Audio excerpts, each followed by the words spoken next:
Io credo che nel giro di una decina di giorni avremo un provvedimento da portare in giunta. Dunque manca poco per i correttivi alla legge regionale che ha rivisto i canoni ATER suscitando polemiche, proteste e manifestazioni degli affittuari.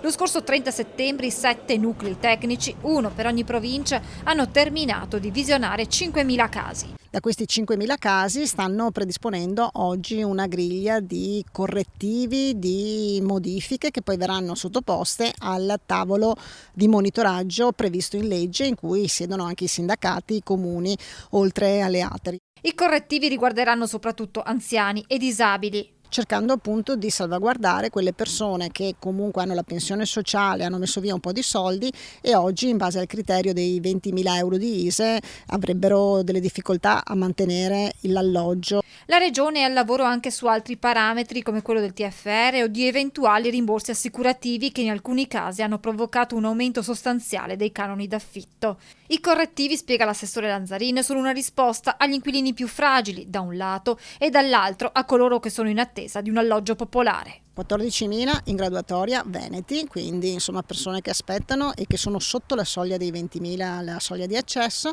Chi oggi ha delle caratteristiche per cui abbiamo trovato che ha proprietà mobiliari o addirittura ingenti somme immobiliari, i 200.000, i 300.000, insomma i 400.000 euro messi via, noi crediamo insomma che questi possano anche benissimo trovare delle soluzioni diverse.